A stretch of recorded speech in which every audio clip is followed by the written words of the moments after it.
欢迎收看今天的汉天新闻，我是赵子彤。首先来看美国国内消息，当地时间7月30日晚8点，2020年美国总统大选民主党第2轮电视辩论首场在密歇根州的底特律市上演。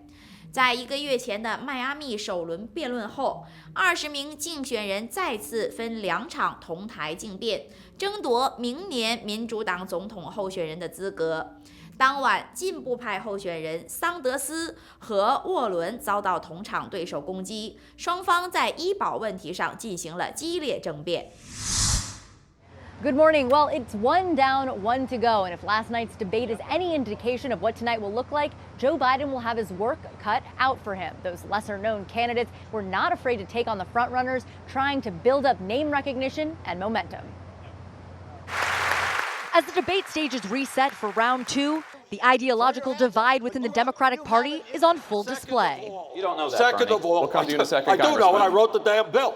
Leading liberals, Senators Bernie Sanders and Elizabeth Warren, attacked for their progressive positions. This is an example of wish list economics. This notion that you're going to take private insurance away from 180 million Americans, you might as well FedEx the election to Donald Trump. We are the Democrats. We are not about trying to take away health care from anyone. I'm the only one on the stage who actually has experience in the healthcare business, and with all due respect, I don't think my colleagues understand the business. Option, which is great. We are more worried about winning an argument than winning an election. I almost wonder why you're Democrats. You seem to think there's something wrong about using the instruments of government to help people. The generational divide also highlighted. But I do think it matters that we have a new generation of leaders stepping up around the world. As candidates tout ways to defeat President Trump.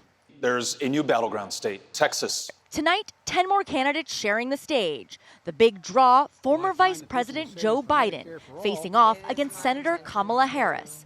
Their clash over race became the most closely watched moment of last month's debates, and tonight, their rematch is set on center stage.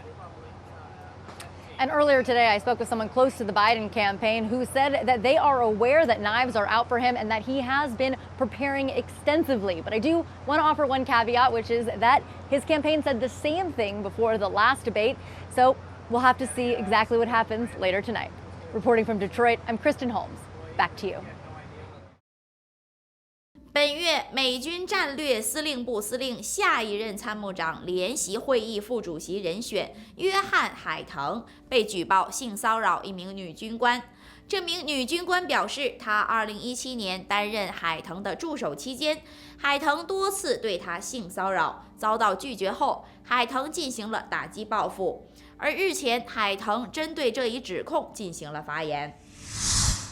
These allegations are false. General John Hyten, President Trump's pick to be vice chairman of the Joint Chiefs of Staff, denying allegations that he sexually assaulted one of his former Air Force aides.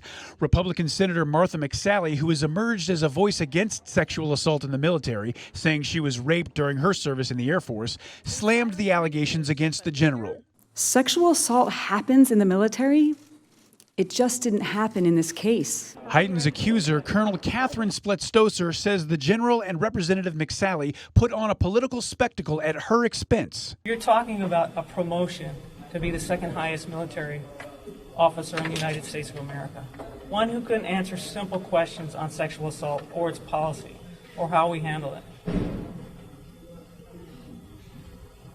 And one who failed to treat a subordinate under his command with dignity and respect. Republican Senator Joni Ernst says she also has concerns about Hyten. People multiple times went to you, voiced their concerns about the toxic leadership, but you did not acknowledge that. I'm Reed Binion reporting. 当地时间30日，密西西比州的一家沃尔玛门店发生枪击事件，一名枪手射杀2人，并射伤了一名警员，之后被警方击伤并逮捕。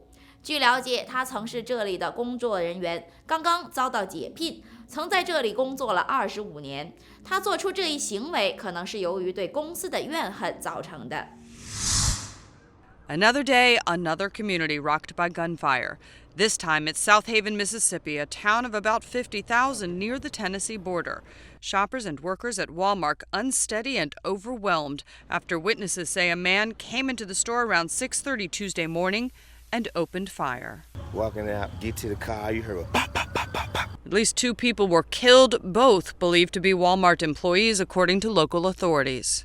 These people were doing the same thing that you and I do every day, showing up for work in an attempt to provide for their families, and they became victims of a senseless, violent act. The officers confronted the gunman outside the Walmart.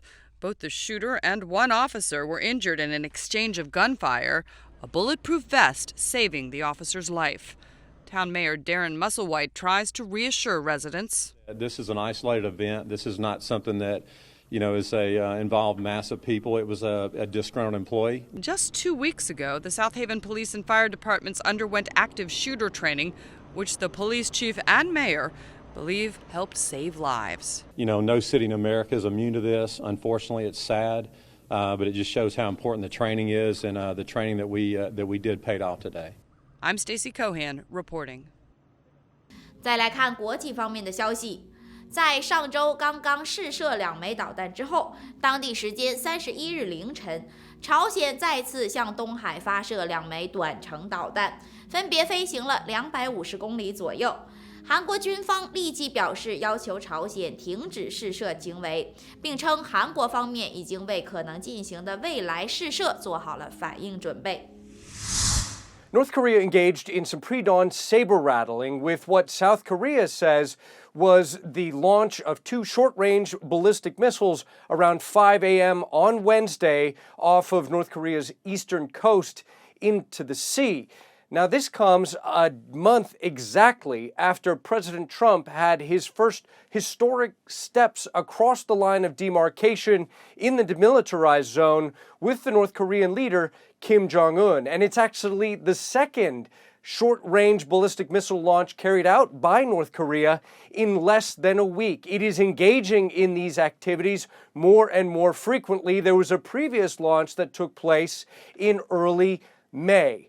Now, the Trump administration has been downplaying these missile launches, a U.S. official saying that this was no threat to the U.S. or to any of its allies. The South Korean government is not downplaying the missile launch. There was an emergency meeting of South Korea's National Security Council, and it issued a statement expressing concern about the missile launches, saying that they threatened to hurt the ongoing peace process on the Korean peninsula. And this isn't the only saber-rattling that North Korea has been engaged in. It unveiled recently what it says is a new submarine. The South Korean government says that it could potentially be used to launch submarine-launched ballistic missiles. The Trump administration is, of course, very heavily invested in President Trump's one-on-one personal diplomacy with Kim Jong-un, and the administration says that the two sides are trying to work towards reestablishing face-to-face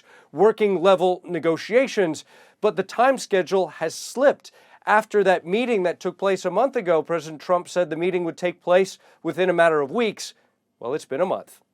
Ivan Watson, CNN, Hong Kong. 印度警方当地时间31日表示，之前警方称陷入财务困难并失踪多日的印度咖啡大亨悉达多的遗体在印度南部河畔被发现，现在他们正在调查他的死因。悉达多家族在印度经营咖啡事业超过130年，是全球最大的咖啡贸易商之一。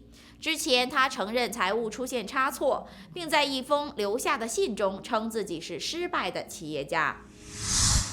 A tragic end to a standout entrepreneurial career. Indian authorities say they found the body of VG Siddhartha, the founder of Cafe Coffee Day, the country's largest coffee chain, following a massive search after he went missing earlier in the week. Siddhartha went missing in southern Karnataka state. According to police, he asked his chauffeur to drive him to a local river before leaving the car to go for a walk on a bridge. He never came back. His body was found in the same river on Wednesday.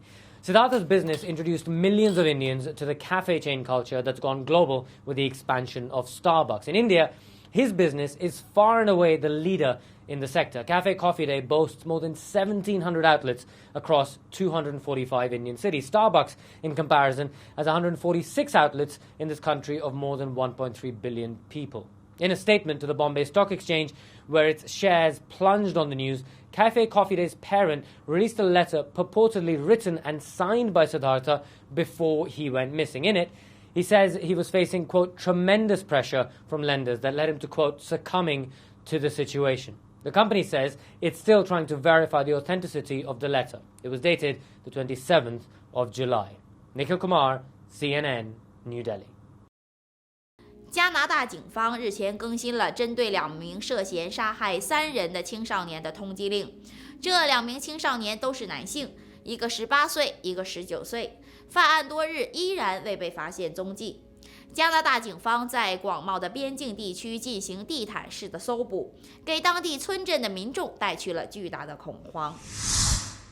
A mixture of fear and frustration brewing north of the U.S. border. Canadian police searching for 19-year-old Cam McLeod and 18-year-old Briar Schmigelsky.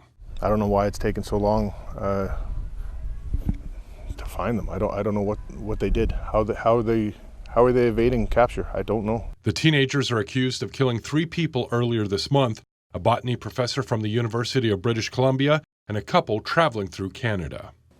We understand that this is a trying time for the community of York Landing. This week, the Royal Canadian Mounted Police received a tip to York Landing, a community with a population of fewer than 500. However, after searching the area, the RCMP said they couldn't substantiate the lead. Police are now focusing again on Gillam, a town where police believe the suspects may be. I don't know if the town will ever turn back to a normal community if they're never found. I think there'll always be that apprehension.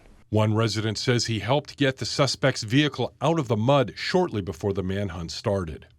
They both gave me their real names. Yeah, I was alone with them. I was on, behind the SUV tying it up, and they had pretty much a brand new truck to take off with. My wallet was in there, everything, but they didn't. I'm John Lawrence reporting. 休息一下，马上回来。